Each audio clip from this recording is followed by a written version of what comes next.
Bien, David, mientras se va sumando la gente, mientras va entrando, creo que podemos hacer el anuncio y comentar que este módulo de procesos históricos del Paraguay en el arte de educar, que está a cargo de David, el historiador, y es parte del primer módulo del curso de historia organizado por el Centro Cultural de la República del Cabildo con el apoyo de la Academia Paraguaya de la Historia. Y como es el último encuentro dirigido por él, podemos anunciar el siguiente módulo que enfocará momentos del pensamiento político en el Paraguay a cargo de Guido Rodríguez Alcalá, y que se desarrollará durante todo el mes de agosto. En septiembre será acerca de las crisis en la historia del Paraguay, a cargo de la historiadora Marimonte de López Moreira, que será durante todo el mes de septiembre.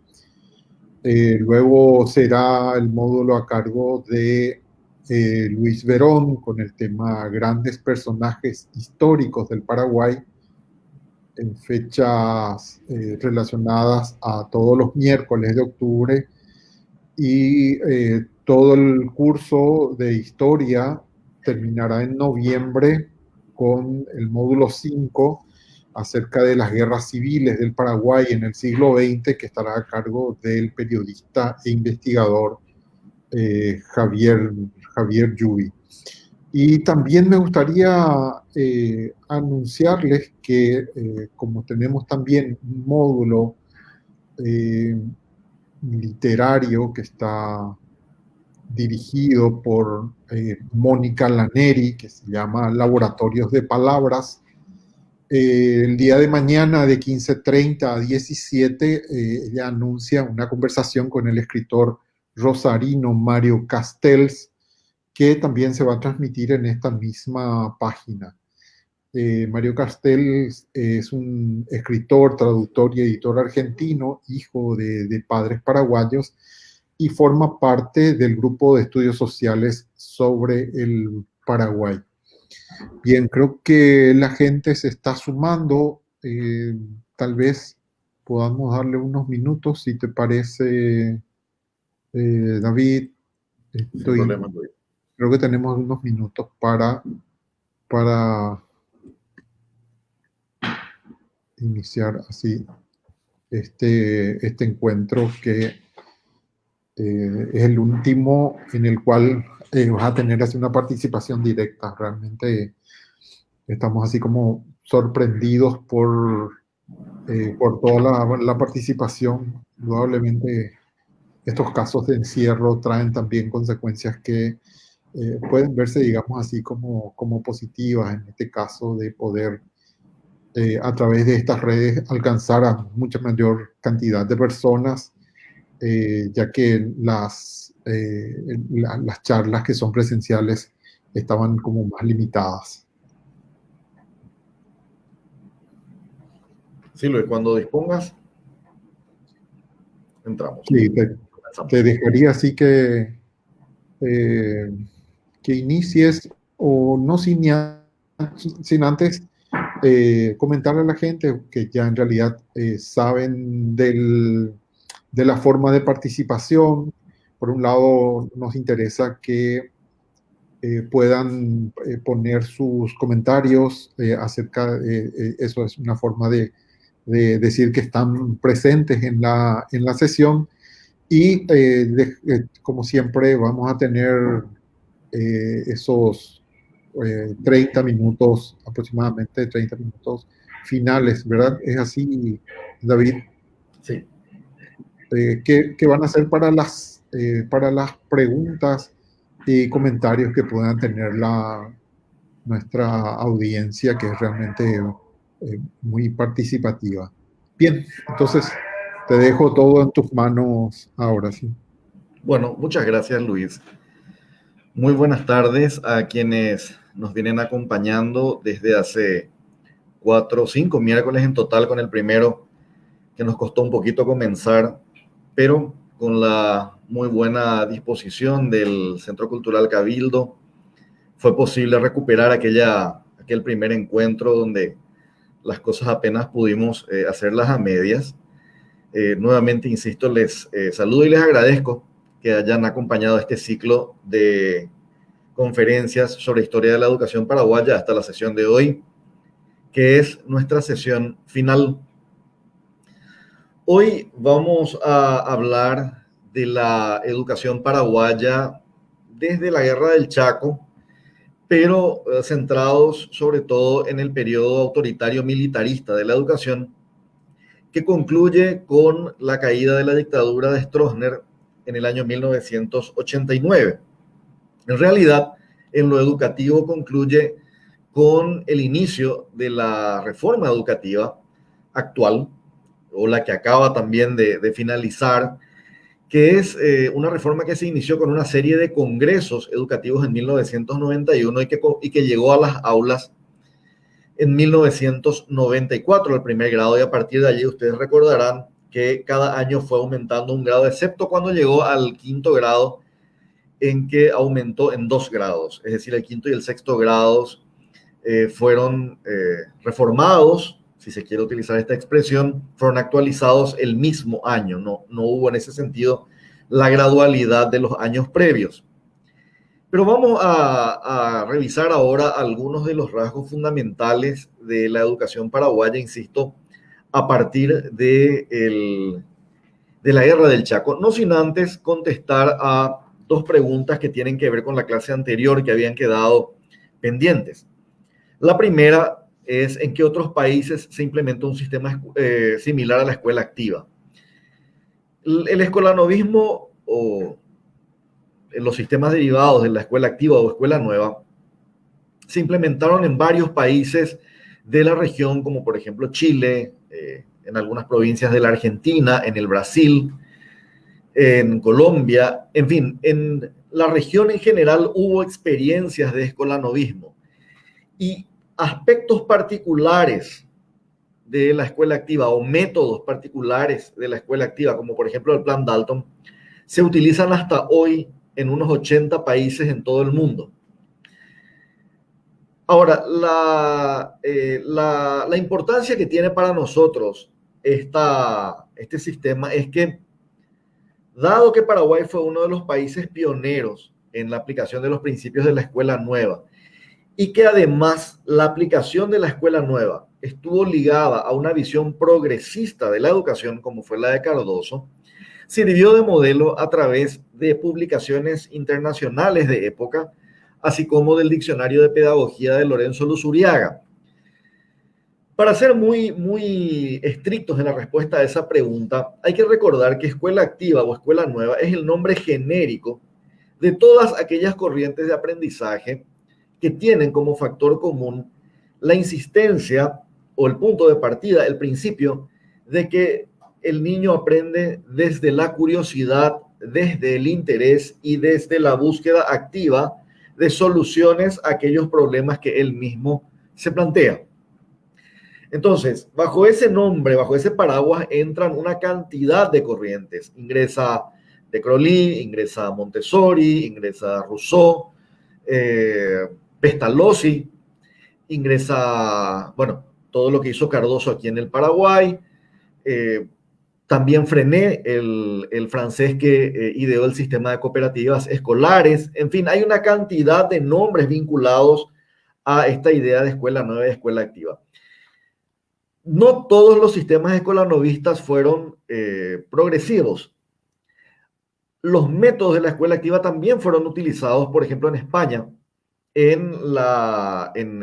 durante el periodo autoritario franquista. Es decir, la escuela activa, en cuanto método, necesita ser complementada, revestida por un ropaje filosófico y por una serie de contenidos que van a indicar la dirección a la que va a ir el sistema.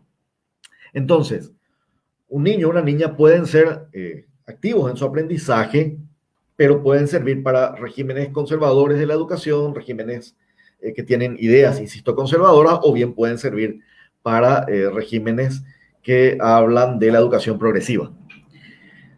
La misma pregunta, o en parte esta pregunta, al responder esta primera pregunta, respondo también la segunda que había quedado, y que es cuál es el factor que hizo que se crearan sistemas innovadores en los años 20. En realidad, como les decía, estos sistemas innovadores tenían por lo menos, para 1920, tenían por lo menos 2 siglos de antigüedad, en los que ya se venía explorando la diferencia entre la educación tradicional, que es la educación donde el maestro habla al auditorio de los niños y de las niñas. Este auditorio es pasivo con respecto a la figura del maestro, recibe información de él, está ordenado jerárquicamente, inclusive hasta la disposición física del aula, donde el maestro por lo general ocupa una especie de tarima más alta que la del resto, y ese auditorio infantil está ordenado en filas. Los intentos de romper con ese esquema son realmente antiguos, es decir, tienen por lo menos 2 siglos. Ahora ya estaríamos hablando de 3 siglos. Entonces, eso hizo en el siglo XX, hizo explosión cuando comenzaron a ajustarse, por decirlo de alguna manera, los desarrollos de la pediatría, de la psicología del desarrollo, que influyeron en la forma en cómo se organizaba también una clase. ¿Por qué se interrumpieron después? Bueno, en el caso de Paraguay, había comentado, esta interrupción tuvo que ver con las circunstancias políticas del país. Hoy vamos a ver en parte algo de eso. Y algo que tiene que ver con una suerte de cultura política del Paraguay, que es cortar los procesos, dejar los procesos de lado, no profundizar en los procesos y no pocas veces comenzar toda la actividad educativa como si todo arrancara desde cero.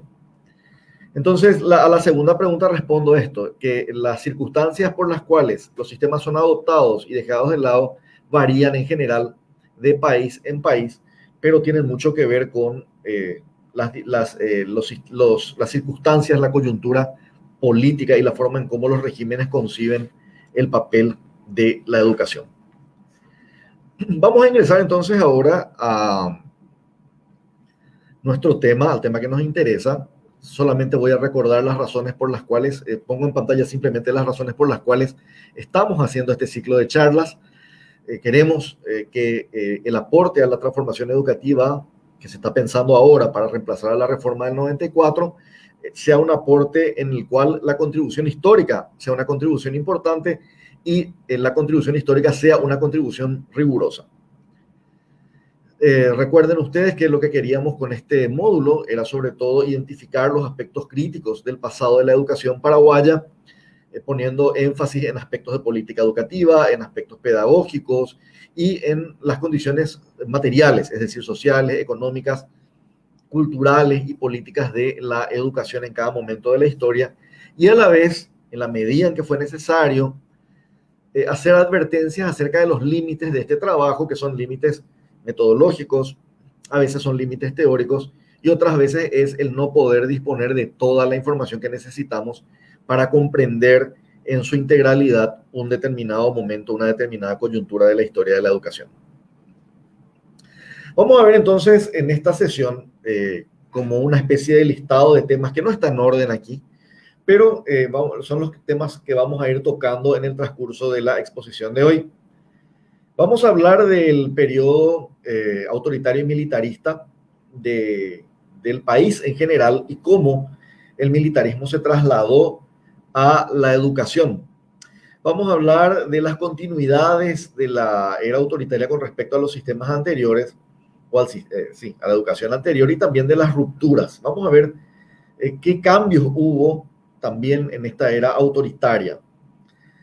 Vamos a ver cuáles fueron los elementos de represión del disenso y de la crítica en este periodo autoritario. Vamos a notar allí que aunque hay instrumentos similares que impiden la crítica, las bases ideológicas y las proyecciones de esos instrumentos son distintos a lo largo del tiempo, dependiendo de la coyuntura política. Vamos a hablar del nacionalismo y el anticomunismo en las aulas paraguayas, importante, porque va a vertebrar este aspecto de la represión al disenso, la idea de o la posibilidad del comunismo. Vamos a ver también la educación y los condicionamientos político-partidarios. Vamos a ver en qué consistió lo que llamamos la modernización autoritaria en el caso del Paraguay y cómo se expandió la educación a lo largo de este tiempo y qué cambios institucionales hubo. En ese sentido es importante destacar la creación o el cambio que significó la aparición o la conversión del antiguo Departamento de Instrucción Pública, Justicia y Culto en Ministerio de Educación primero, a partir de los 50, Ministerio de Educación y Culto, y ya después de la caída de la dictadura, Ministerio de Educación y Cultura, y actualmente Ministerio de Educación y Ciencias. Aquí me detengo solamente un momento para hacerles a ustedes la invitación a considerar este dato importante. Si nosotros incluimos el año 1989 en nuestro análisis de las políticas educativas de los últimos años, de los últimos 31 años, vamos a notar 3 cambios de misión en el ministerio. Ministerio de Educación y Culto, Ministerio de Educación y Cultura a partir del 98 y Ministerio de Educación y Ciencias a partir del 2017. Entonces, esos 3 cambios no son simplemente de rótulo, son cambios estructurales en la misión del Ministerio de Educación para tomar nota de lo que implica un cambio solamente en el nivel de la institucionalidad. Bueno, vamos a hablar también cómo fue el centralismo educativo, qué papel cumplieron las supervisiones en el régimen anterior. Vamos a ver qué cambios hubo en el proceso de formación docente. Se acaba la etapa normalista de la educación paraguaya y comienza la etapa de los actuales institutos de formación docente en nuestro país. Vamos a ver el financiamiento de la educación como fue en aquellos años, en qué sentido también eso cambió con respecto al pasado que le precedió. Y por último vamos a fijarnos en la educación de las mujeres poniendo énfasis en la feminización del magisterio, que es un proceso del cual hablamos algo la sesión anterior y vamos a cerrar ahora. Esta imagen de la Guerra del Chaco, esta es una fotografía que me facilitó Javier Yuy, que va a desarrollar también en el marco de este ciclo de conferencias, como ya anticipó Luis, una serie de exposiciones sobre las guerras civiles, también sobre la base de evidencia fotográfica. Pero esto es una imagen sumamente potente del ambiente de la Guerra del Chaco, la educación, la niñez.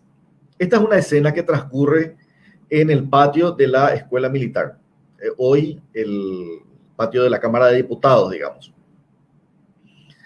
Ustedes pueden ver allí a las enfermeras, pueden ver ahí oficiales, pueden ver un músico y sobre todo pueden ver a una niña cantando, acompañada por estos músicos.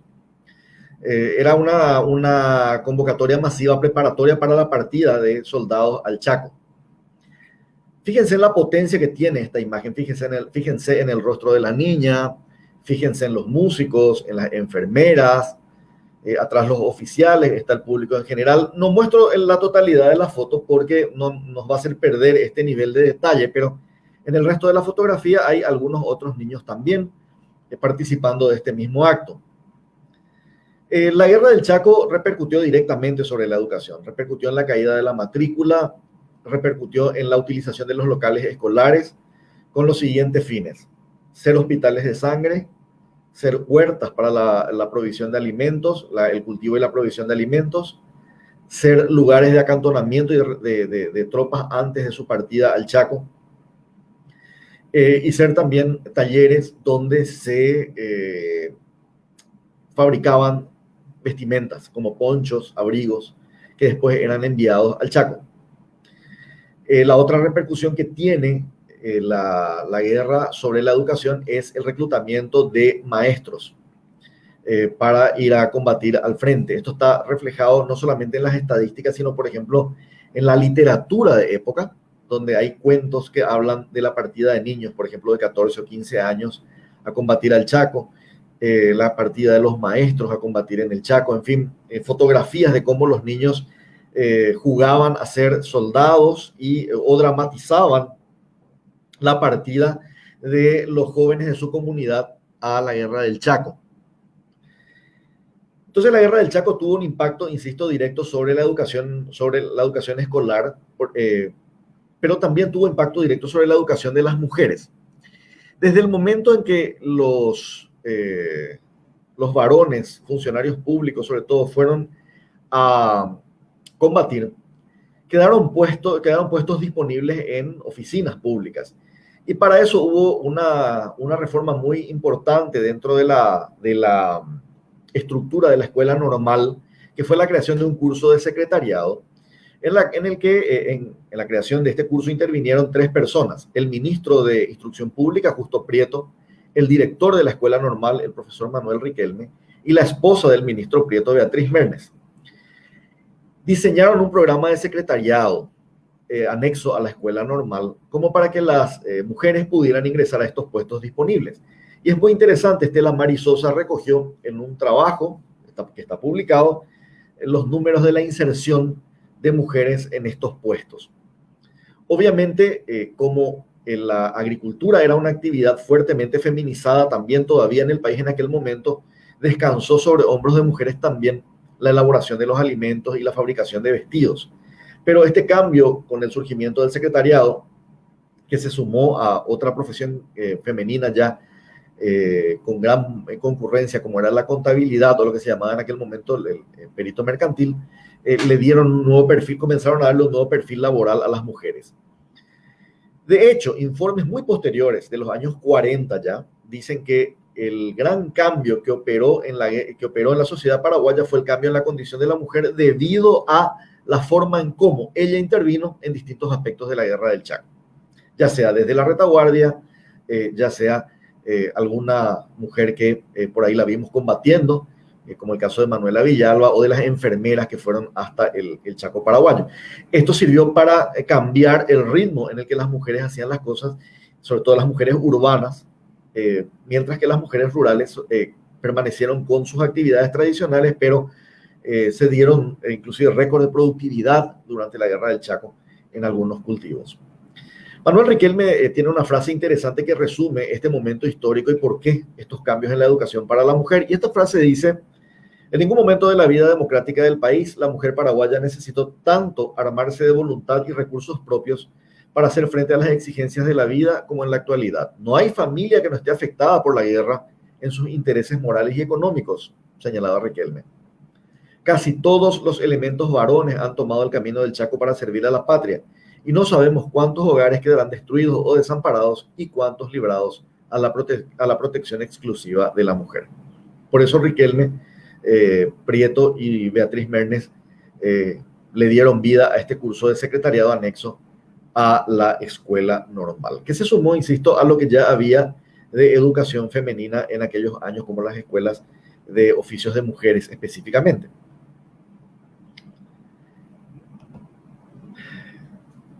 La victoria del Paraguay conmovió, digamos, sacudió la estructura social. El descontento con el régimen liberal anterior venía arrastrándose desde, digamos, mediados de la década de 1920, porque crecía la disconformidad social debido a que después de la guerra de 1922, la estabilidad económica del país se había alcanzado con fuerte sacrificio del valor de la moneda. Disminuyó el poder de compra, sobre todo de la masa obrera del país, ni qué decir de la masa campesina, que era abrumadoramente mayoritaria, aquella que trabajaba en los campos, que se veía obligada a migrar todo el tiempo, aquella que trabajaba en los obrajes, en los yerbales. Entonces, como los regímenes liberales hasta ese momento se manejaban con soluciones de mercado únicamente, basadas en la oferta y la demanda, estas soluciones quedaron desfasadas frente al tamaño del problema que había que resolver a partir del año 24-25. Además de eso, además de ese dato, digamos, de la ruina del país después de la revolución de 1922 y del duro costo que tuvo la recuperación económica, Paraguay tuvo que enfrentar otra crisis. Se había estallado ya la crisis de límites con Bolivia por el Chaco. Entonces, los gobiernos de época, a partir de la presidencia interina de Luis Riart, tratan de sanear las finanzas y de orientar buena parte del gasto a reconstruir el ejército, porque el ejército había quedado destruido como consecuencia de la guerra civil de 1922. Entonces, con mucha urgencia se pone en marcha un programa y entre compromisos de deuda del Estado, el Estado estaba pagando en aquel momento el famoso empréstito inglés de las 2 millones de libras que no habían llegado al país después de la guerra del 70, de las cuales, digamos, había llegado poco y nada al país, pero estaba pagando todavía esa deuda, más el gasto militar, todo eso equivalía a 3/5 partes al 75%, perdón, 3/5 partes, el 60% de todo el gasto público, era el gasto militar y el gasto de deuda. O sea, casi no quedaba dinero para estas urgencias sociales de las que estamos hablando. Eso se frenó, ese estallido social que se manifestaba a través de varias huelgas a fines de los 20, el surgimiento de la consolidación del nacionalismo de tipo heroico, peleándole al anterior nacionalismo, que era un nacionalismo más bien cívico. Todo eso se frena con la guerra del Chaco. El país entra en una especie de tregua para hacer frente a la guerra. Entonces, cuando termina la guerra, se produce de nuevo esta crisis que se había quedado simplemente postergada con un aditamento. Demasiada gente que había participado en la guerra del Chaco había incorporado esta queja social, pero además había incorporado el componente militar. Con lo cual, en el Paraguay se da, después de la guerra del Chaco, y para derribar a los gobiernos liberales o al gobierno liberal de Eusebio Ayala, una movilización de masas, pero masas que habían estado hacia menos de un año atrás militarizadas. Entonces, esto diferencia a otros procesos de avance de las masas en otros lugares del mundo.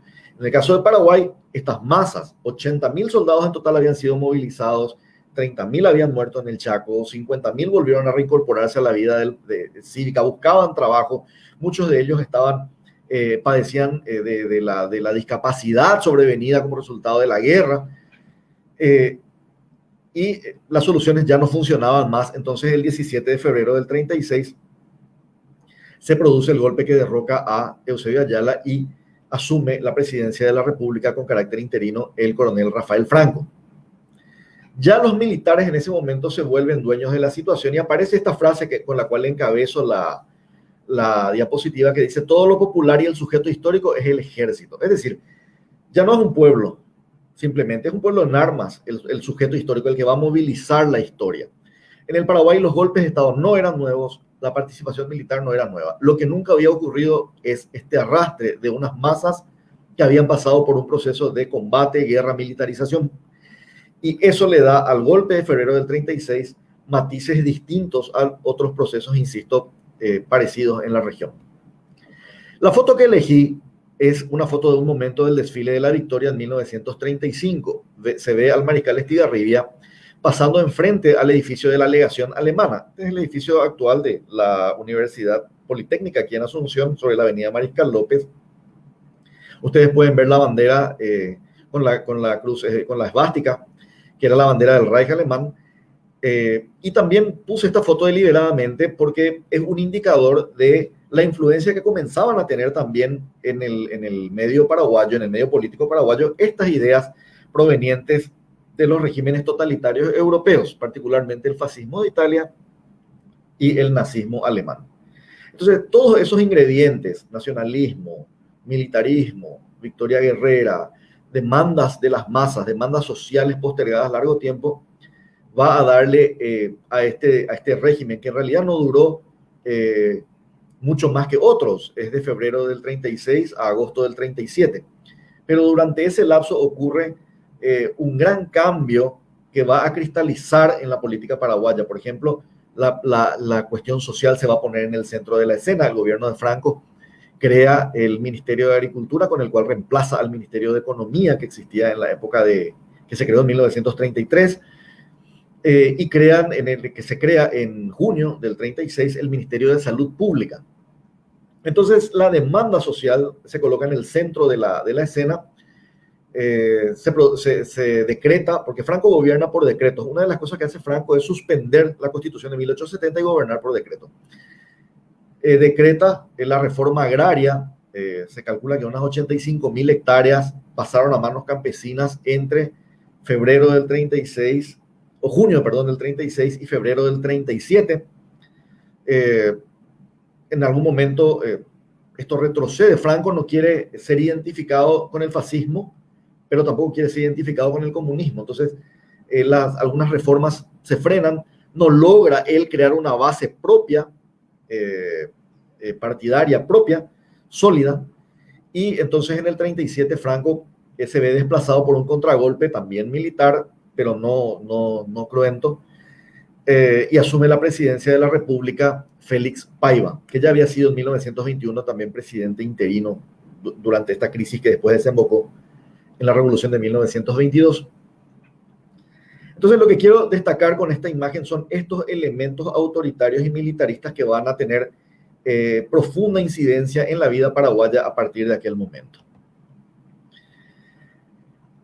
En el centro de esta imagen coloco un elemento para graficar lo que fue la represión al disenso y a la crítica entonces en el marco de estos regímenes autoritarios.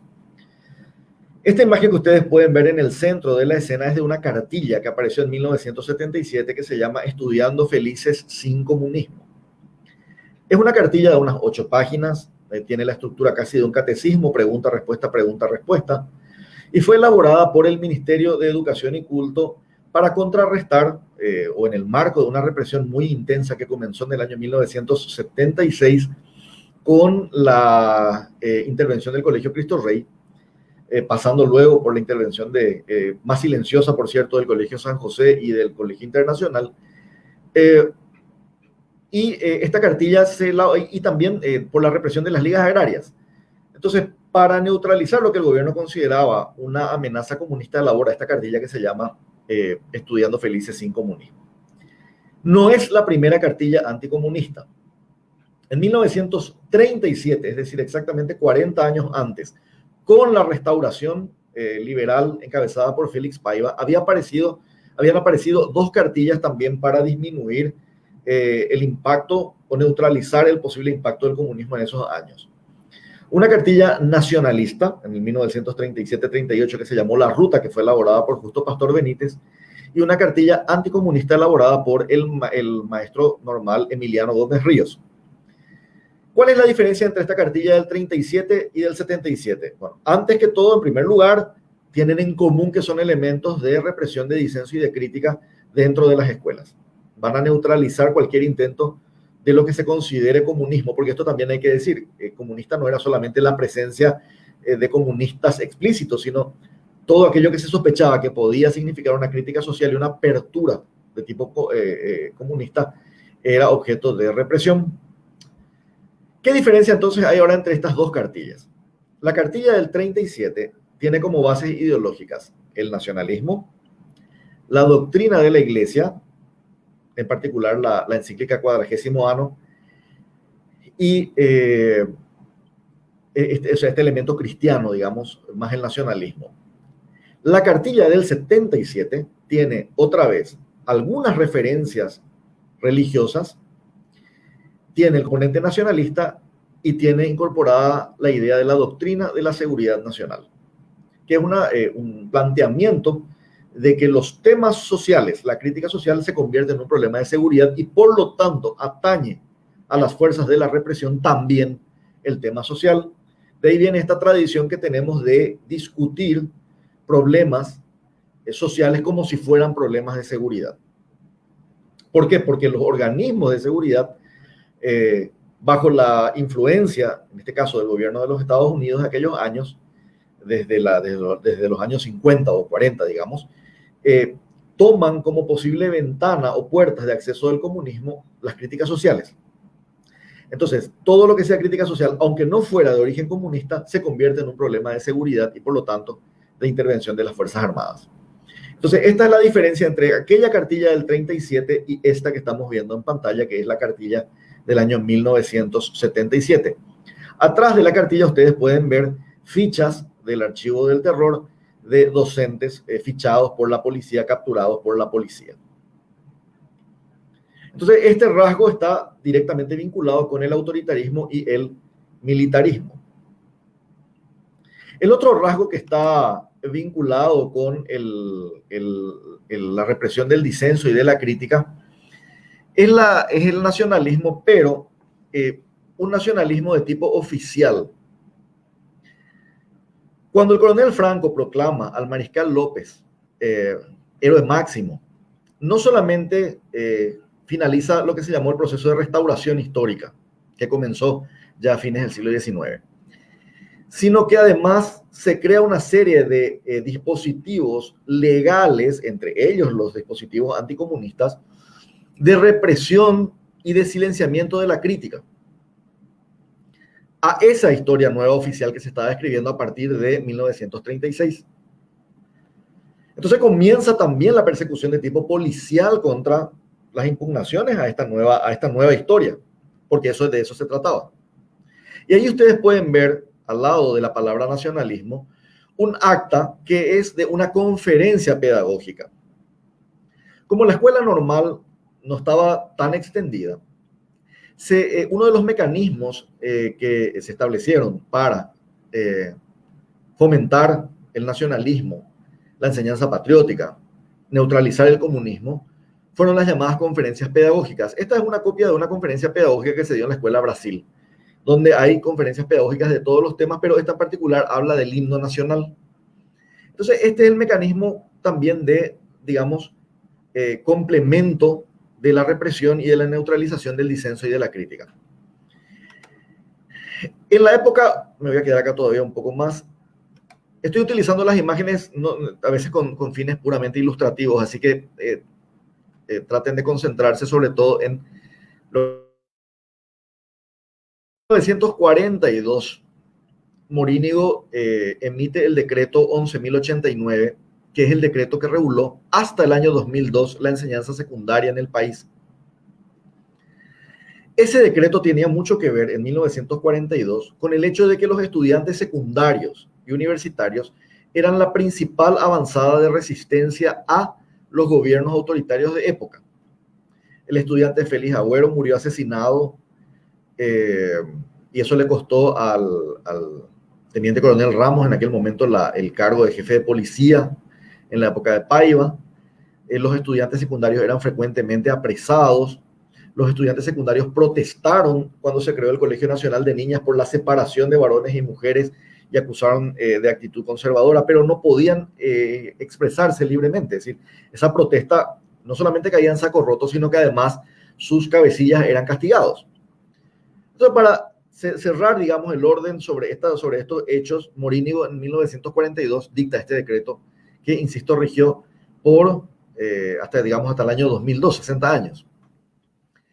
En este decreto, por ejemplo, se establecía que los alumnos que fomentaran huelgas serían inmediatamente expulsados del sistema sin la posibilidad de regresar al sistema. Lo mismo para aquellos profesores que no denunciaran a los alumnos que intervenían en este tipo de hechos. Y a los directores que no castigaran a los profesores que no denunciaban a sus alumnos, con lo cual se hacía una cadena de delación donde todo el mundo tenía que delatar al siguiente o al anterior. Este decreto, insisto, recién se derogó en el año 2002. También este decreto prohibía que en la escuela y en los colegios, porque es de enseñanza secundaria, se hablara de temas políticos. Y existía otra disposición del Departamento de Educación Primaria que prohibía que los profesores, esto ya del año 43, que prohibía que profesores y directores hablaran de religión y de política en la escuela para evitar disensos y desarmonía escolar. Entonces ustedes pueden ver cómo se va creando o se creó a partir de este autoritarismo, en lugar de discutir las ideas en un ámbito como la escuela, donde pudo haberse ordenado quizás la discusión, pudo haberse encauzado la discusión, canalizar la crítica y el sentido crítico, despertar el sentido crítico y apuntalar el sentido crítico. Lo que se hizo es negar la posibilidad de negar el conflicto, erradicando el conflicto. Hay una tesis que dice que la intolerancia produce el habituamiento a el habituarse a la clandestinidad. Entonces las discusiones sobre estos temas eran discusiones clandestinas. Por eso, quizás eso, y digo quizás porque no tengo certeza de lo que estoy diciendo, quizás eso explique por qué muchas conversaciones políticas eran silenciadas con el famoso no te metas, no te inmiscuyas, pero en realidad lo que estaba ocurriendo es que, dado el régimen de intolerancia, las conversaciones sobre temas que tenían que haber sido de debate público se volvían discusiones clandestinas. Entonces no había discusión abierta, y al ser clandestina la discusión también tiene los otros elementos del concepto de clandestinidad, el secretismo, la prohibición. No son buenos los adjetivos que acompañan a la idea de clandestinidad, y entonces tampoco la discusión política clandestina es una discusión buena, entre comillas. Siempre dentro de este marco de represión al disenso y a la crítica, aquí les muestro en esta imagen, este es el texto que se produjo para las escuelitas de las ligas agrarias. Cuando el gobierno intervino a las ligas agrarias cristianas, retiró de circulación, este texto luego de hecho no estaba aprobado por el gobierno, pero ustedes pueden ver que está basado en un método de alfabetización que ya existía desde antes, que era el método de la palabra generadora, la asociación de la imagen con la palabra, pero le agrega al método de palabra generadora que ya existía lo que le llamamos hoy la significatividad de la palabra.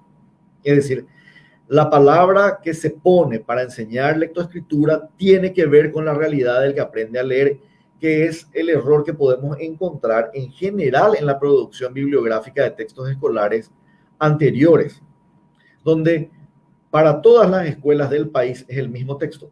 Entonces las imágenes están estandarizadas y las imágenes no siempre reflejan la vivencia de la niñez.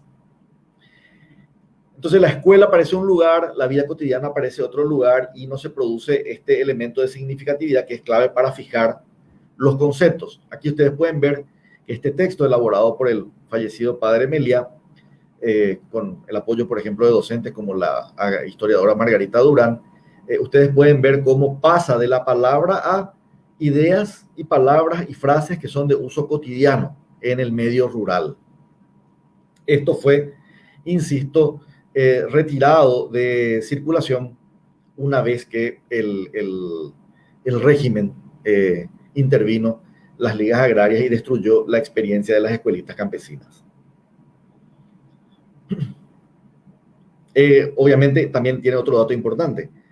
Es un texto de lectoescritura en guaraní, que es un cambio también con respecto al paradigma de textos que todavía estaba vigente en aquel momento. El guaraní no había entrado oficialmente todavía a las aulas. Recién tibiamente en los años 70 se considera la posibilidad de que se pueda utilizar el guaraní oral en las aulas sin temor al castigo o sin ser considerados retardatarios, que fue una consideración propia con respecto al uso del guaraní, incluso hasta los años 60. Hay documentos donde, por ejemplo, dicen, con respecto a la indicación de uso del guaraní, esta debe ser tomada con mucha cautela y no ser utilizada si no es estrictamente necesario, tendiendo siempre a que los niños hablen en castellano, etc. Bueno, esta es la placa que está hoy enfrente al Colegio Cristo Rey. Es una placa que fue elaborada por un grupo de exalumnos del colegio a partir de una resolución de la Defensoría del Pueblo, en la cual se declara al Colegio Cristo Rey sitio histórico y de conciencia. Es el predio del colegio más la iglesia, por la lucha antidictatorial que se desarrolló allí, por ejemplo, desde el año 69, cuando durante la visita de Rockefeller y el levantamiento estudiantil, muchos estudiantes se refugiaron y se acantonaron en el templo de Cristo Rey, en la parroquia, en el templo parroquial, y también en lo que hoy es parte del colegio. Y también en el año 76, cuando en abril del 76 la policía entró al colegio y a punta de metralla alteó a los estudiantes, cuerpo a tierra, saqueó la biblioteca, en fin. 40 años después, la Defensoría del Pueblo emitió una resolución por la cual se declara al colegio sitio histórico de conciencia. Esto nos indica que el régimen, bajo esta figura del anticomunismo, bajo este decreto 11.089, no iba a permitir el surgimiento del disenso. ¿Qué es lo que pasó en el caso del Cristo Rey? La Compañía de Jesús, en general, a fines de los 60, experimentó un cambio en su ideario, vinculándose mucho más al compromiso social.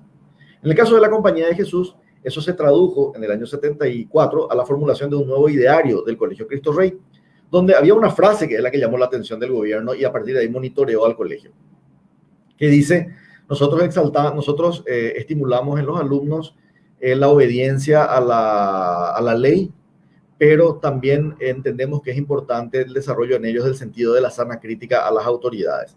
Eso iba completamente en contra del decreto 11.089 y a partir de aquel momento se produjo una especie de monitoreo sobre el colegio y luego en el 76, después de una denuncia realizada por un padre al Ministerio de Educación, se intervino al colegio en ausencia de su director. La intervención duró un año e incluyó este episodio de ingreso de la policía armada al colegio en la búsqueda de sacerdotes acusados de comunistas. Y a partir de ese momento hubo, bueno, 24 profesores despedidos ese año y en otros años también otros profesores fueron despedidos. Lo mismo ocurrió, aunque de una manera mucho más silenciosa, en el Colegio San José, donde se desmanteló el plantel de catequistas, al igual que en el Colegio Internacional, el ministerio obligó al colegio a despedir, no serían catequistas la palabra, pero pastores y animadores juveniles que utilizaban la Biblia latinoamericana como material de trabajo, como base para su trabajo de evangelización. También ocurrieron otras intervenciones, por ejemplo, al Instituto León XIII, que dirigía el profesor Luis Alfonso Resc, al Instituto Alberdi, dirigido por Martín Almada, que había logrado una conquista histórica con la construcción de viviendas para maestros en la Villa del Maestro, en San Lorenzo. De todos modos, también fue intervenida la institución bueno, también fue perseguido Martín Almada. Entonces, estos elementos de represión, de disenso y de crítica, insisto, van a cruzar ya desde el 36 en adelante a todo el aparato educativo. Selecciono algunos que tienen imágenes porque son los que me permiten respaldar simplemente de manera visual aquello que estoy comentando con ustedes, pero estaba claro que esto ocurría todo el tiempo y en las aulas los comentarios libres podían ser un motivo de peligro para quien los emitiera.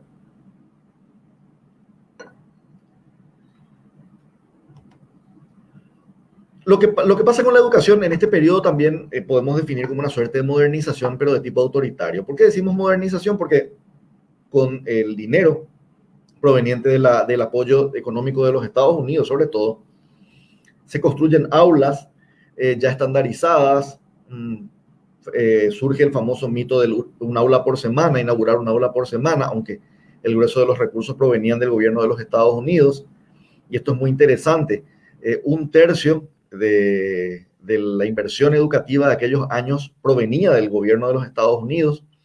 Los maestras paraguayas y maestros paraguayos fueron enviadas a Estados Unidos a cursar cursos de actualización docente. Y acá podemos ver dos escenas. Una a la izquierda de la pantalla de ustedes, donde pueden ver cómo todavía en los años 50, antes del estronismo, algunos elementos de la escuela activa seguían vigentes. Esta es una imagen del archivo de Hilaria Sanabria, profesora de Villarrica, de la escuela normal.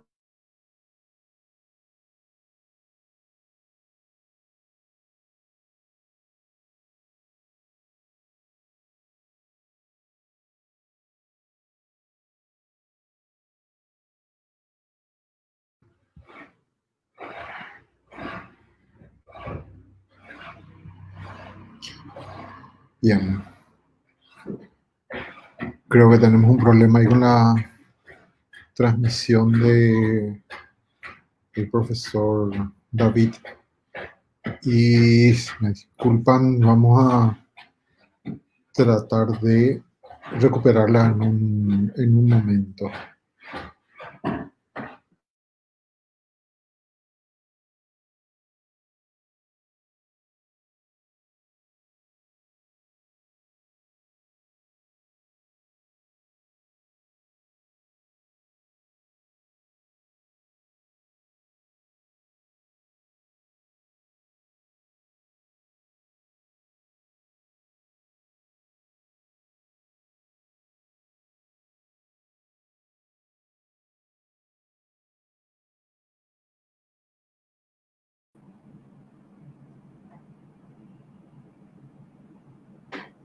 Creo que hubo un corte ahí en tu... David. Ahora creo que volvimos. Sí.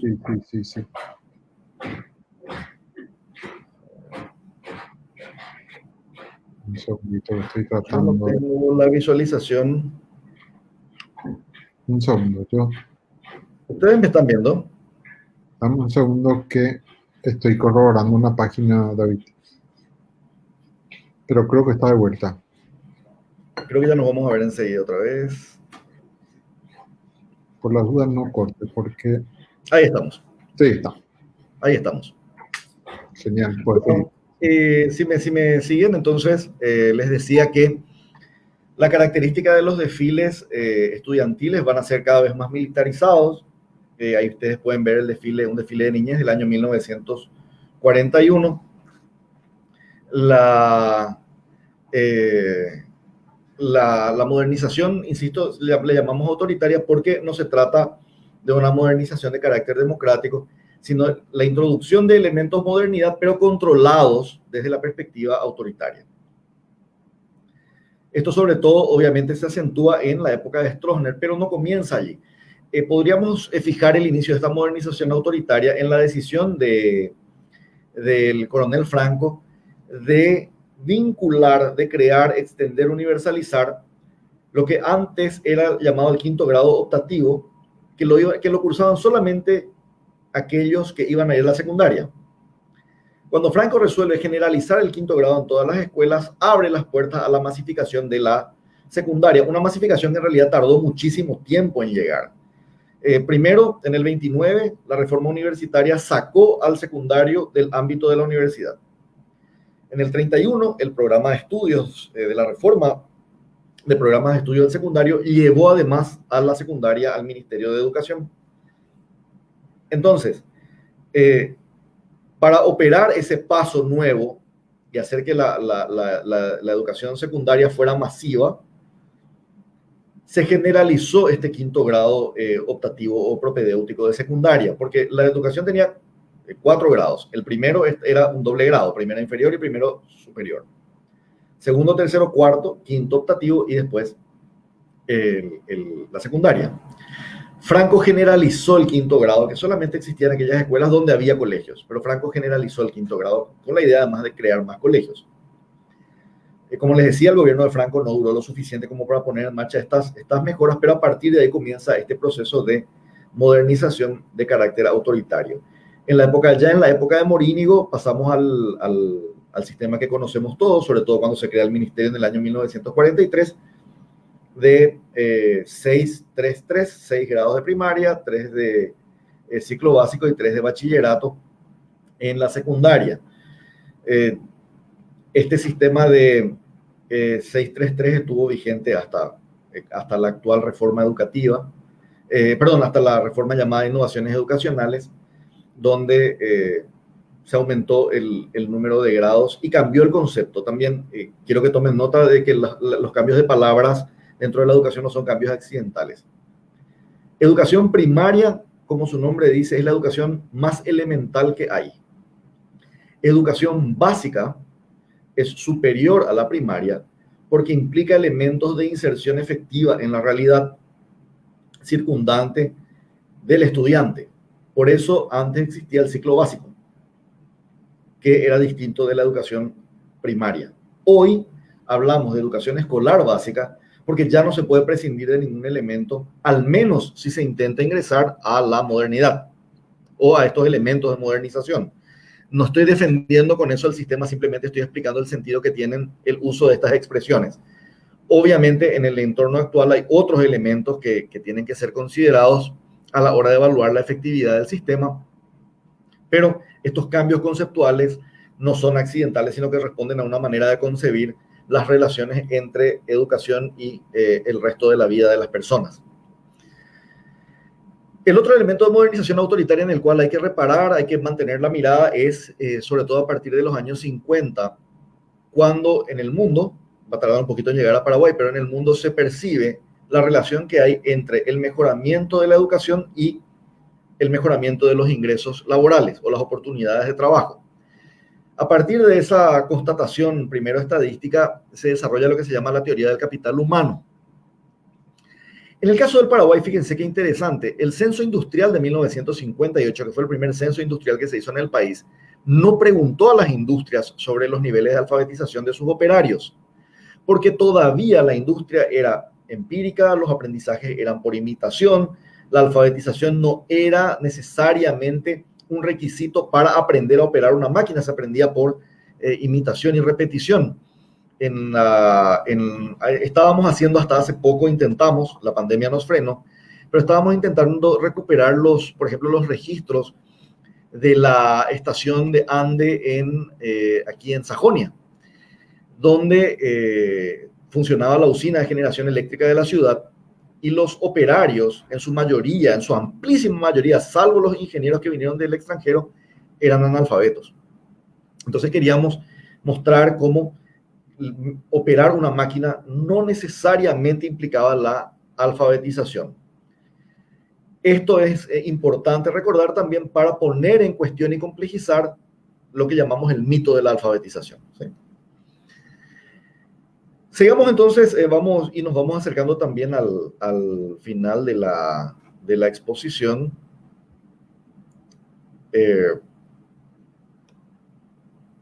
Vamos a ver entonces ahora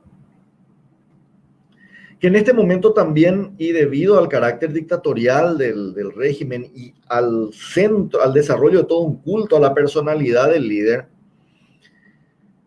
ocurre este hecho, esta tendencia cultural a exaltar al líder y al pensar la educación como si fuera una dádiva del gobernante, no un derecho del ciudadano.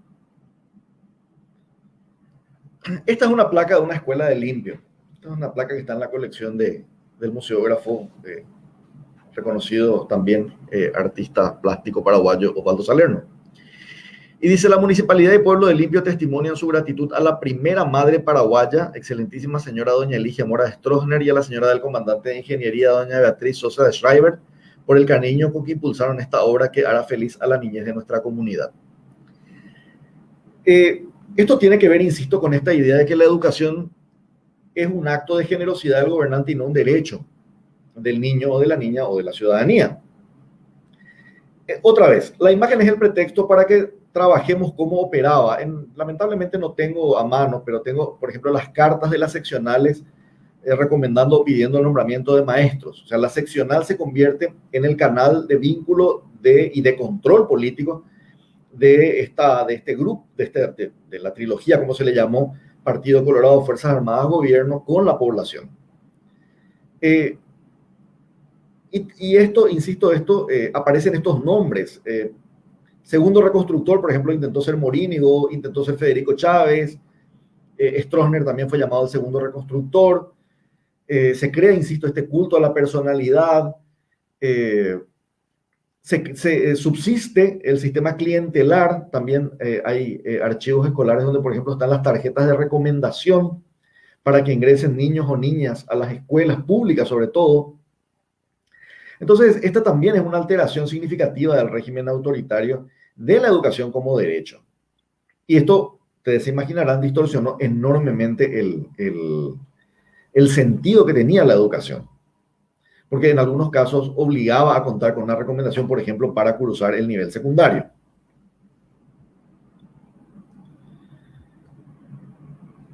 En cuanto al financiamiento de la educación, hay que decir que en todo ese periodo tan extenso del que estamos hablando, y sobre todo desde que se empezó a Paraguay a registrar a través del sistema de cuentas públicas el Producto Interno Bruto,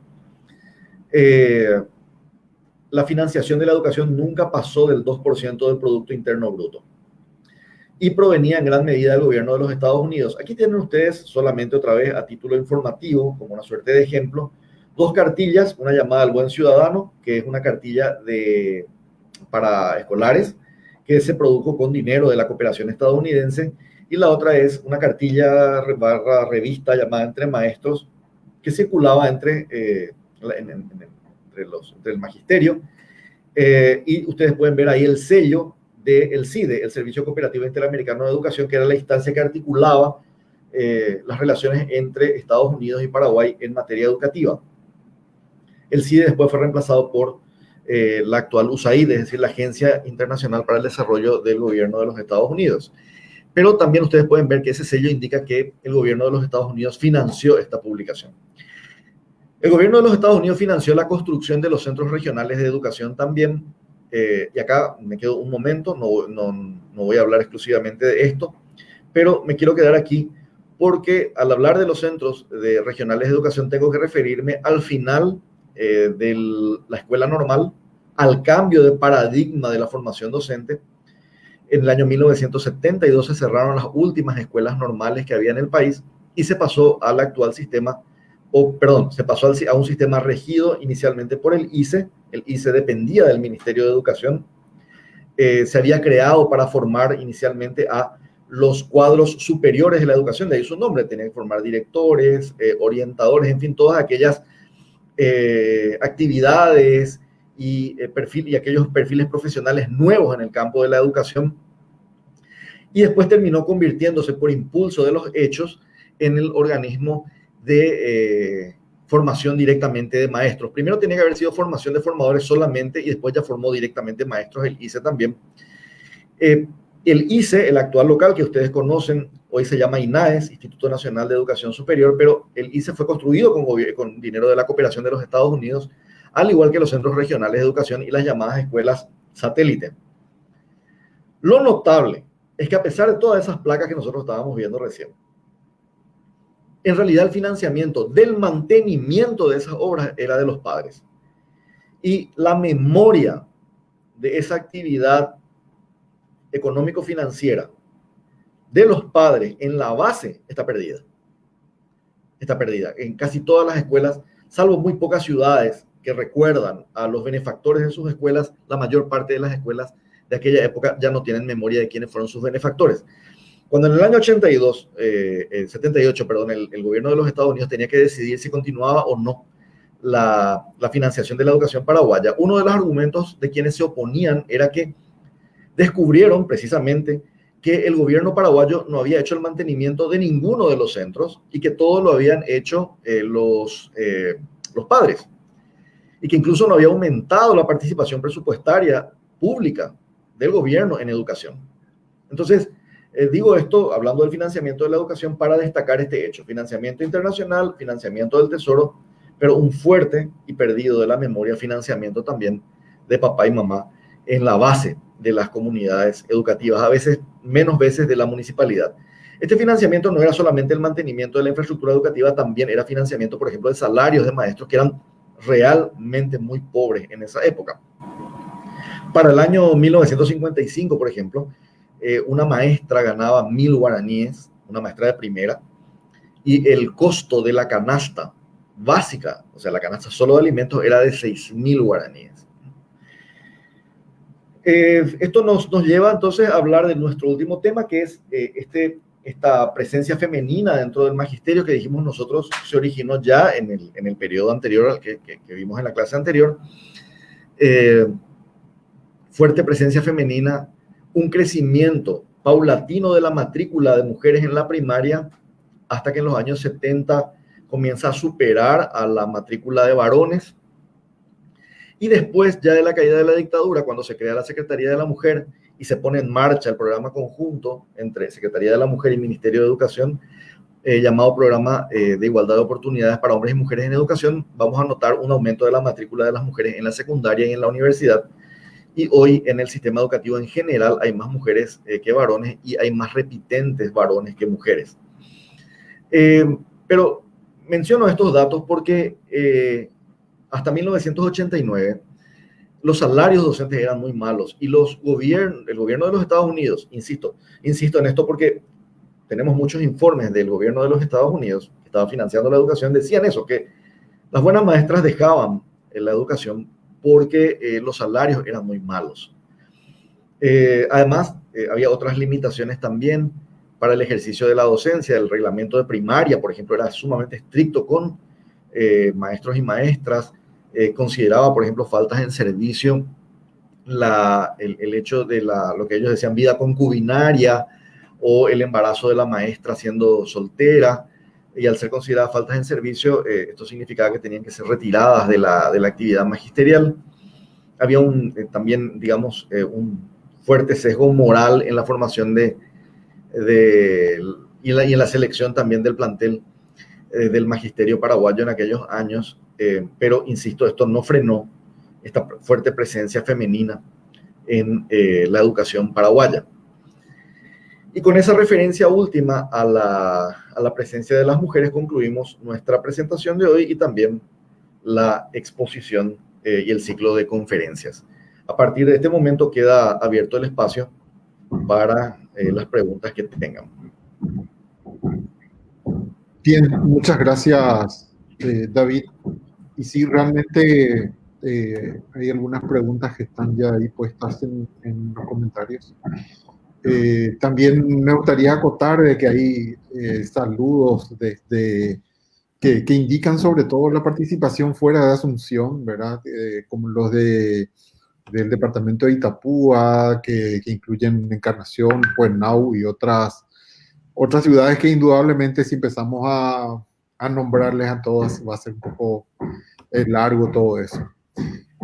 Por un lado, entre las preguntas, Rubén Pasmor pregunta, dice, en el año 1953 vino Nixon al Paraguay y pregunta, ¿fue por el tema del comunismo?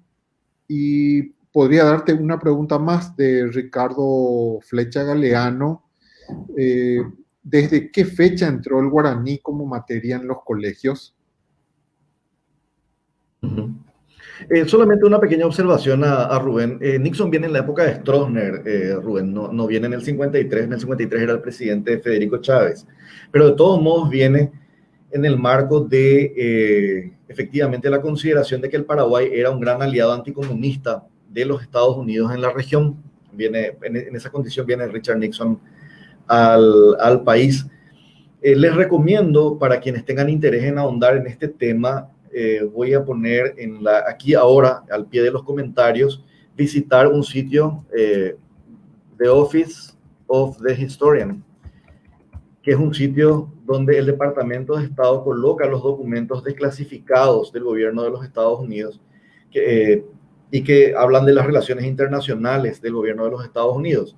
Allí ustedes pueden, lamentablemente los documentos están en inglés, solamente no hay traducción al español, pero para quienes tengan interés y puedan eventualmente traducir esos documentos, es muy rica la visión que tienen los oficiales, embajadores, secretarios de Estado del anticomunismo paraguayo y también de los diálogos que tiene el régimen con estos oficiales del gobierno de los Estados Unidos. Espero, Rubén, que conteste a la pregunta que habías hecho. Perdón, ¿me podrías repetir, por favor, la siguiente pregunta, Luis? Perdón. Preguntaban sobre el guaraní. Sí, acá veo. Sí, estoy viendo la pregunta de Ricardo. Sí. Ricardo, esta es una muy buena pregunta. En los primeros ensayos de introducir el guaraní en las aulas son de los años 50 en el Colegio Nacional. Después de un gran esfuerzo que hicieron maestros como Reinaldo de Cutla Rosa, sobre todo, este esfuerzo venía precedido de una actividad de difusión del guaraní, pero en el ámbito literario, especialmente a través de Rosicrán, de Narciso R. Colmán. Pero se negaba en general el sistema a aceptar el ingreso del guaraní al aula. Entonces las primeras pruebas comienzan con desarrollos de materias en el Colegio Nacional ya en los años 50, pero estas decisiones no permean al conjunto de la educación. Y después se van sumando al Instituto Superior de Lenguas cuando fue creado, luego se crea la institución privada que es el Ateneo de Lengua y Cultura Guaraní y ahí se van formando más profesores. Y en el 78 ocurre un cambio importante. Se va a aprobar un nuevo sistema. Resulta que en el sistema anterior, por decirlo de alguna forma, una investigación, la primera posiblemente cuantitativa con respecto al tema del bilingüismo en las escuelas, en el año 61, se detectó que el 40% de niños repitentes de grados eran que no entendían el idioma del aula. Con esto vuelvo sobre lo que les decía en las clases anteriores, y también creo que Daniel me había preguntado lo mismo en la clase anterior. No se puede cargar la responsabilidad en el guaraní hablante en un sistema donde el guaraní era no solamente arrinconado como lengua, sino culturalmente era revestido de adjetivos de desprecio. Entonces, las aulas, el sistema siempre reacciona así, le culpa al individuo. El individuo no sabe, el individuo no entiende, el individuo no puede. Pero hagamos el ejercicio de entrar a un aula donde desde el primer día se nos habla en un idioma que no es el nuestro y se nos dice que a los 3 meses se nos va a tomar una prueba de geometría en ese idioma, que era lo que pasaba en las aulas paraguayas. Entonces, en aquellos momentos el sistema de evaluación era pruebas trimestrales, 3 en total para todo el año. Si se aplazaba el alumno en las 2 primeras, repetía el grado.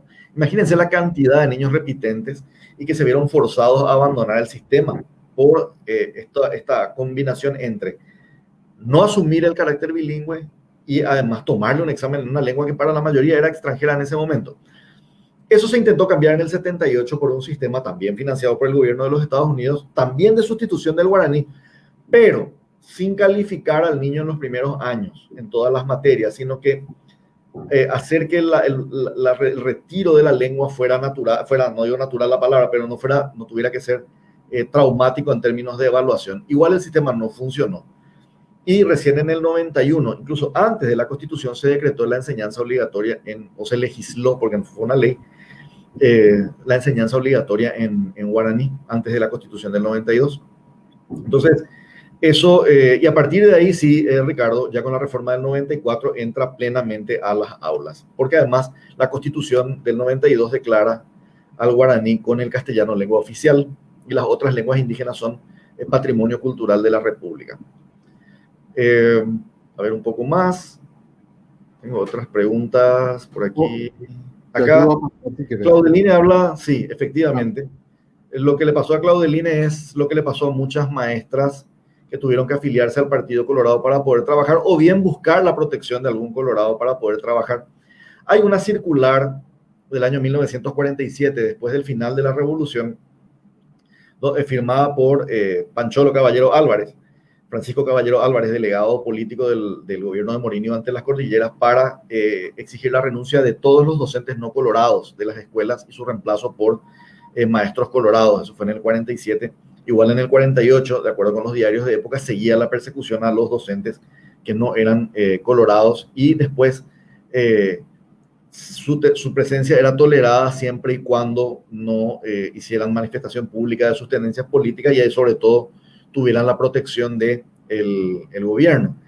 Ni hablar de los docentes comunistas que directamente eran perseguidos.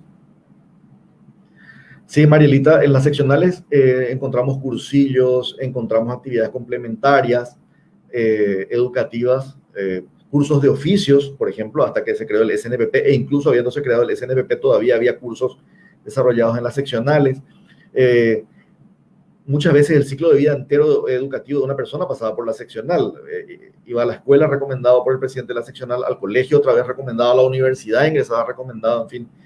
Las seccionales fueron aparatos de control político y de movilización clientelar muy, muy importantes. Sí, Lucy, voy a hablar del mito de la alfabetización. El mito de la alfabetización consiste en creer que la humanidad siempre funcionó, comenzó a funcionar siempre que estuvo alfabetizada. Esto está ligado a los postulados de los años 60 del siglo pasado, la década de 1960, cuando se dijo que el alfabetismo o la alfabetización era una condición para el desarrollo económico, sobre todo.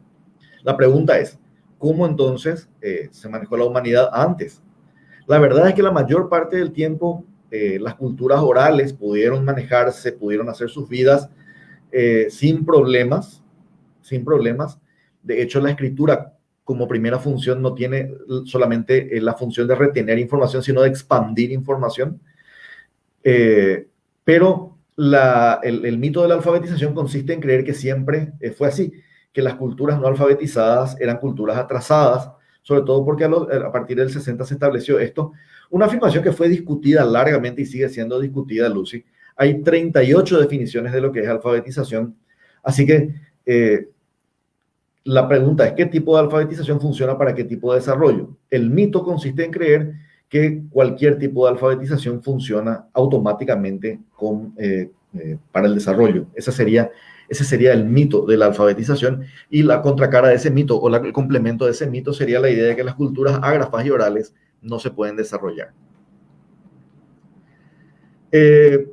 A ver, aquí hay otra pregunta sobre los colegios de enseñanza media diversificada. ¿Tenían la misma estructura de edilicia? Sí, porque empezó a estandarizarse la construcción escolar. Y los de enseñanza media diversificada son colegios públicos, pero aparece también coparticipación de las comunidades, Marielita, no, y también del gobierno de los Estados Unidos para este sistema de escuelas centro y escuelas satélite en su momento, ¿verdad? Así que el financiamiento es del Tesoro, pero también hay complementos financieros de la cooperación y también de las comunidades.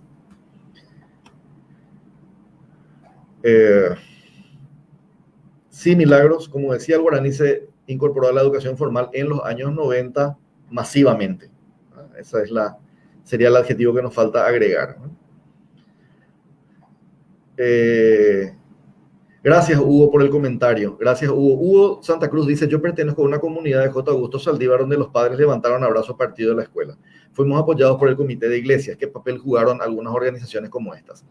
El Comité de Iglesias es la asociación de varias iglesias o de varias corrientes cristianas, ¿no? Y sí cumplió un papel muy importante en el apoyo a comunidades vulnerables, incluso siendo el Comité de Iglesias vigilado por el régimen en no pocas oportunidades.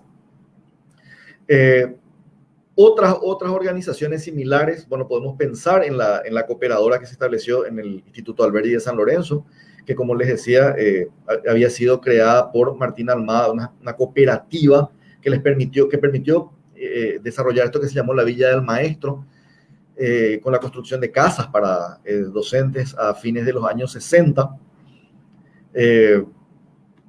Ese tipo de organizaciones, bueno, la Iglesia Católica en general siempre prestó apoyo, era la confesión mayoritaria en todo el país y prestó apoyo en la medida en que fue posible a la educación en distintos lugares. Hay que decir también que la Iglesia hubo dos actitudes hacia la dictadura, una actitud inicial de respaldo, de apoyo, y luego un desprendimiento crítico, sobre todo por el lado de las ligas agrarias y las comunidades de base.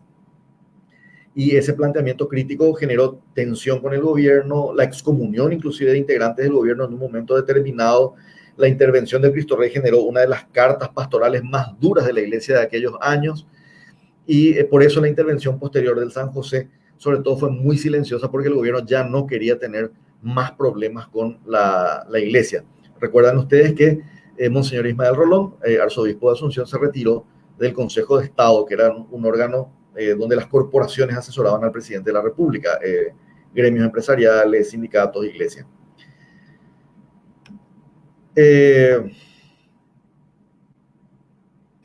Gracias, Gladys.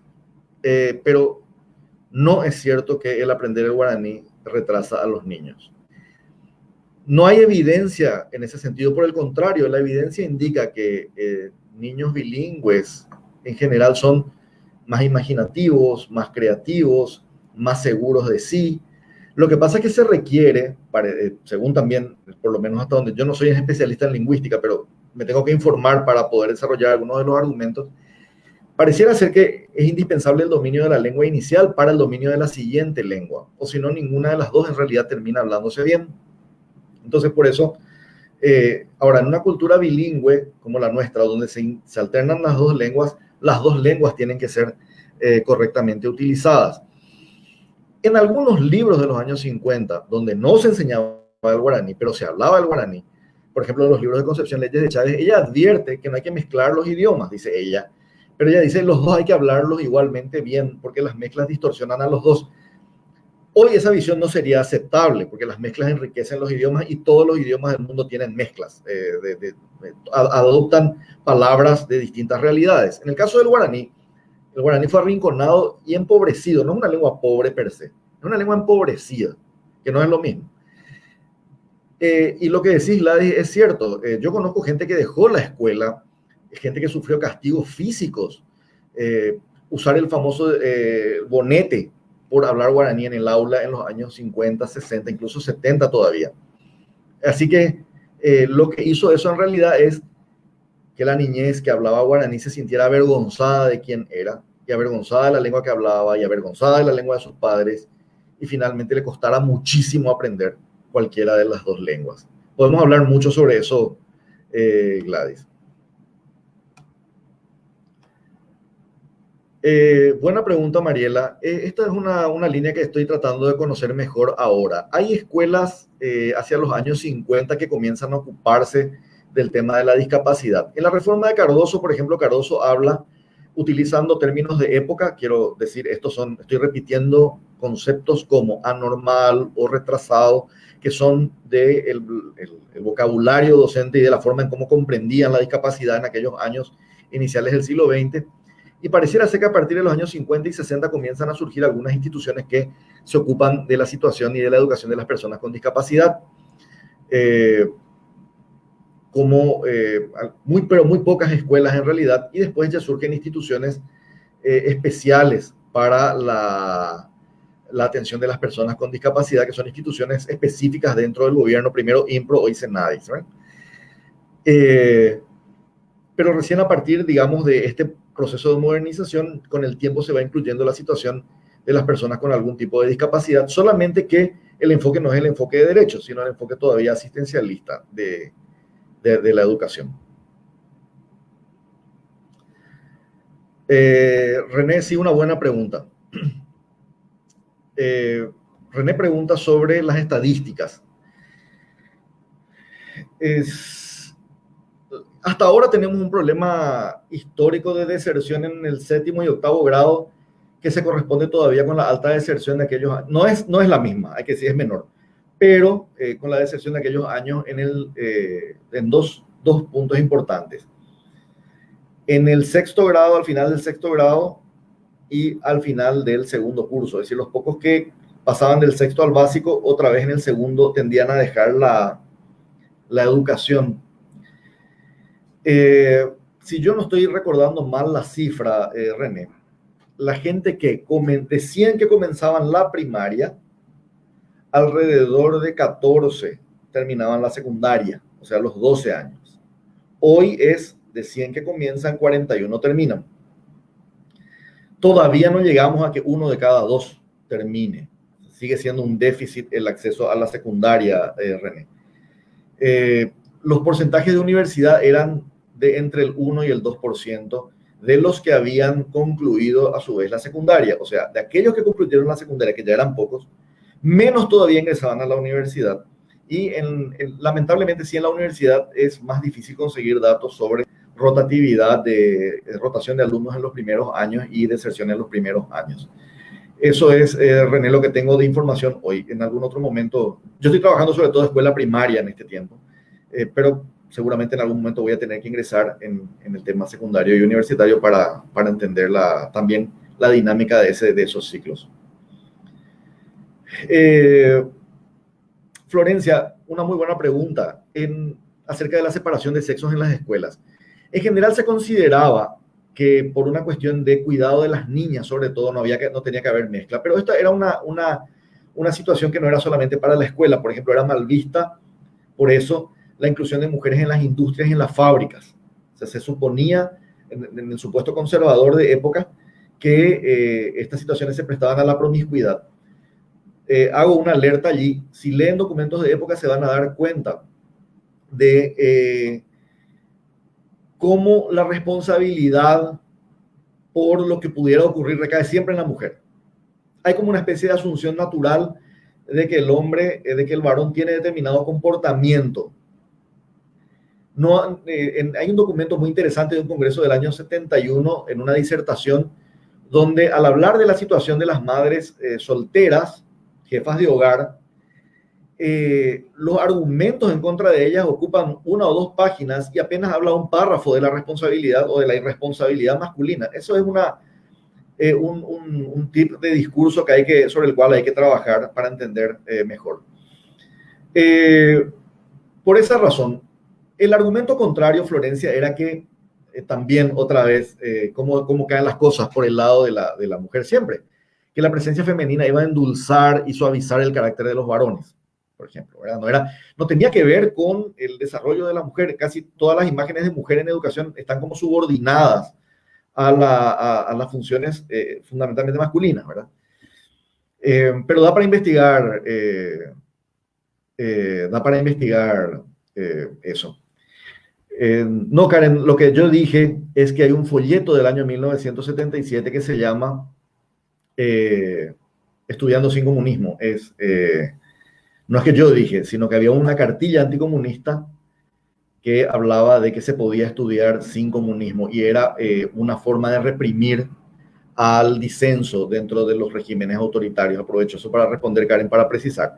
No soy yo el que dijo, sino que había una cartilla, Estudiando Felices, se llamaba así, Estudiando Felices sin comunismo, que produjo el Ministerio de Educación. Fidel, no, Fidel, la prohibición del guaraní es anterior. En ningún momento de la historia del país, salvo durante la guerra de la Triple Alianza, se habló de incluir el guaraní en las escuelas. Por el contrario, siempre se trató de erradicar el guaraní. Es una posición borbónica antes inclusive que la idea de Sarmiento. Sarmiento retoma y le da actualidad a un argumento que era viejo y que tiene que ver con considerar a los indios, a los pueblos indígenas como inferiores culturalmente. Pero esa no es una posición originalmente sarmientina, sino que es borbónica española, inclusive hasta antes digamos, de los Borbones. La conquista se fundamentaba en que los españoles creían que eran superiores a los indígenas y por eso tenían frente a ellos el deber de tutela, el deber de cuidado y el deber de sometimiento, someterles si hacía falta, ¿verdad? Entonces es una creencia en realidad anterior, Fidel. En todo caso podemos buscar múltiples raíces, pero todas coinciden en esta concepción de inferioridad de los pueblos indígenas y de sus lenguas frente a las demás lenguas, Fidel.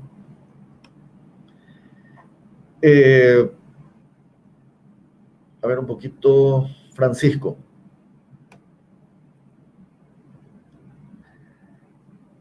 Es una muy interesante pregunta, Francisco, la tuya. Si existe alguna posibilidad que haya una reforma educativa adecuada a nuestro país. Tenemos que hacer una reforma muy bien pensada, Francisco. Yo no tengo, obviamente, una respuesta. Lo que hago como historiador es advertir de lo que ocurrió, en todo caso, para que se considere a la hora de formular proyectos hacia el futuro. Esa es una función indelegable, la de tener el futuro en mente siempre. Pero esto que señalás sobre Finlandia y Singapur, uno tiene que seleccionar qué es lo que puede encontrar de útil en otras reformas y qué es lo que no se adecua a su realidad. La escuela activa no es originalmente paraguaya. Es Cardoso, en el deseo de romper la dependencia intelectual que tenía el Paraguay con la Argentina, hace que sus docentes investiguen sobre otros sistemas educativos y es así como se van encontrando con el escolanovismo y van descubriendo el escolanovismo. Pero como no se puede tampoco hacer una incorporación automática y sin crítica, se hacen las adaptaciones nacionales de la escuela activa, que son muy bien reconocidas, como les había comentado en la clase anterior. Algo por ahí, Francisco, yo entiendo que va la respuesta, pensar desde los problemas nacionales, pero ser bastante abiertos y creativos a la hora de proponer cuáles van a ser los caminos para estos problemas. Nosotros tenemos problemas sobre los cuales, por ejemplo, casi no discutimos, como el centralismo educativo. Las decisiones se toman en el nivel central, hay muy poco margen de autonomía en las comunidades, no solamente para formular problemas, hay poco margen de autonomía de docentes para tomar decisiones, de directores para tomar decisiones. Entonces, ese, por ejemplo, es un tema que nosotros deberíamos discutir, que es parte de nuestra realidad y que no se suele discutir. A veces tomamos temas de discusión, solamente como temas de discusión, los temas de la agenda internacional, y no estamos pensando en qué es lo que pasa dentro del país, que creo que es el gran desafío, Francisco. Enrique, sí, existen residuos de autoritarismo todavía en la educación, efectivamente. Yo compré hace unos días unos exámenes de la Escuela Normal del año 1956. Si alguien escribe esos exámenes con una computadora actual, no hay diferencia con los exámenes actuales. Es decir, metodológicamente, todavía, por ejemplo, predomina el modelo magisterial, que es autoritario, no por el contenido de la enseñanza, sino porque el modelo magisterial está centrado en el saber del maestro y no en el diálogo con el alumno. Entonces, A partir de estar centrado en el maestro, no hay razones del maestro para invocar un determinado comportamiento o sostener un determinado conocimiento. De autoritarismo podemos hablar cuando las decisiones de la autoridad no son razonadas, o sea, cuando son arbitrarias, porque no hay, digamos, el autoritarismo, ¿qué es? Es la deformación del sentido de autoridad. Y la deformación del sentido de autoridad ocurre cuando la autoridad no da razones y no discute sus razones, sino que las impone de manera arbitraria. O sea, hay un condimento de la autoridad que es la dirección, pero esa dirección puede ser convencional, puede ser pensada, puede ser dialogada o puede ser arbitraria. En el caso del autoritarismo estamos hablando de una decisión arbitraria. Ese elemento subsiste todavía. Subsiste en la forma de intento de control de los docentes, subsiste en la forma de intentar controlar a los estudiantes, insisto, sin dar razones acerca de las decisiones que se toman o sin dar participación al conjunto de la comunidad educativa cuando las decisiones le atañen a la comunidad. Ahí hay una inercia cultural también, no es fácil desprenderse, pero a mí me sorprende que un examen de 63 años atrás o 64 años atrás sea tan parecido a un examen actual. Quiere decir que algo no está cambiando. Si no estamos trabajando a fondo los cambios, no solamente de método, de didáctica, de paradigma, sino nos estamos trabajando sobre todo la cultura de lo que ocurre en las escuelas. Rubén, yo entiendo que es a partir de la revolución del 47 que se pide la afiliación política. A partir del 47, en el 49 más o menos, creo que es del 49 o 50, la famosa circular 1, que ordena que los que van a ser censados en el ejército, por ejemplo, muestren afiliación partidaria, y de a poco se va introduciendo la afiliación. Pero en la época liberal también, en el archivo Pastore de la Academia Paraguaya de la Historia, uno puede encontrar la enorme cantidad de recomendaciones que recibía Pastore para recibir gente. Y la queja siempre era, la queja colorada siempre eran esos años de que se les pedía afiliación liberal para trabajar. Pero, digamos, tenemos documentado, más documentado quizás, o más visible el proceso a partir del 47. Augusto, yo no sé si diferentes. Sí se les permitía a las escuelas de colonias extranjeras desarrollar sus propios sistemas educativos siempre y cuando incorporaran historia y geografía del Paraguay, educación cívica e idioma español. A partir de ahí habría que analizar caso por caso seguramente cuáles eran los métodos que se enseñaban. A mí me da la impresión de que eran muy afines a los que tenemos porque finalmente la inspección de escuelas o la supervisión escolar también revisaban esos elementos y revisaban también contenidos, ¿verdad? Generalmente las innovaciones vienen por el lado de las actividades que giran en torno a la escuela, pero son extraescolares como clubes, talleres, en fin. Por ahí suele venir, Augusto, en todo caso, la diferencia que hay y no tanto en métodos. A veces las innovaciones metodológicas vienen, por ejemplo, por el lado de las escuelas privadas que tienen algunos márgenes y recursos, sobre todo, para incorporar innovaciones educacionales que no hay en el sector público. Daniel, coincido plenamente contigo y además hay que hacer una diferencia importante, Daniel, en relación a la enseñanza en línea. Nosotros lo que estamos haciendo en este momento es replicar el modelo de aula en línea. No estamos haciendo propiamente hablando de educación digital. Entiendo que no se hubiera podido luego hacer porque llevamos, desde que se incorporaron lo que en aquel momento se llamaban nuevas tecnologías hasta hoy, el primer informe es del 2003. Si mal no recuerdo, es Sumando con su sistema de educación a distancia el que comenzó. Pero lo que ocurre hoy, Daniel, tampoco puede ser llamado educación digital propiamente dicha, sino que está ocurriendo educación a distancia mediando tecnología. Y se está repitiendo el modelo de aula así. Entonces, las plataformas, por ejemplo, no son plataformas de aprendizaje, son plataformas de comunicación empleadas para que el maestro y el alumno interactúen, pero no son, por ejemplo, plataformas donde la propia plataforma hace devolución del aprendizaje, retroalimenta al estudiante, pero entiendo que eso tiene que ver con un sistema en general que no había incorporado esto, pero además con el escenario de la pandemia que está imponiendo esta posibilidad. No digo que sea la única, pero está imponiendo esta necesidad en las escuelas. Sí, contesto la pregunta de Eduardo y con esto finalizamos porque estamos en el horario. A mí me parece que la coeducación es una realidad que responde a las características del mundo de hoy, Eduardo. varones y mujeres interactúan en todos los ámbitos de la vida cotidiana todo el tiempo y si la escuela no puede educar justamente para los ámbitos que son cotidianos, es muy difícil que la escuela pueda cumplir una misión educadora efectiva. Si la escuela camina por un lado y la sociedad camina por otro lado, lo que suele ocurrir es una enorme frustración. Pasa, y ustedes son conscientes de eso porque son un público que conoce de la situación social. Solemos decir la escuela no prepara para el empleo. Fíjense, entonces, qué importante es que en lo posible la escuela sea un laboratorio para la vida cotidiana y no un espacio distinto y aislado de la vida cotidiana. Pero para eso tiene que recoger elementos de la vida diaria como la coeducación. Eso es lo que pienso sobre lo que preguntas, Eduardo, mi querido amigo. Y Francisco, contigo me tomo un ratito para contestarles. Al estudio de las artes, básicamente a partir de los años 50, para que el arte llegue a la escuela, o de alguna manera, Francisco. Comenzó con las escuelinas de arte, después apareció la música en las aulas, o antes de eso había música, pero era básicamente canto. Con algunos aportes provenientes del Ateneo Paraguayo se incorporó, por ejemplo, el uso de la flauta dulce en el aula, la guitarra. Casi siempre música era canto o historia de la música. Después apareció el concepto de apreciación musical, pero la escuelina de arte generó después la experiencia del taller de expresión infantil, después el taller de expresión infanto-juvenil. La escuelina de arte vino del Brasil, que a su vez lo tomó de la experiencia de Herbert Reed, profesor de Harvard, y eso se transformó en el taller de expresión infanto-juvenil de hoy. Bueno, muchísimas gracias a ustedes, Luis. Nos despedimos del público que con muchísimo interés y con muy buenos aportes también acompañó estos 4 encuentros, y a esperar ojalá una próxima, la posibilidad de futuros encuentros para seguir dialogando sobre el tema.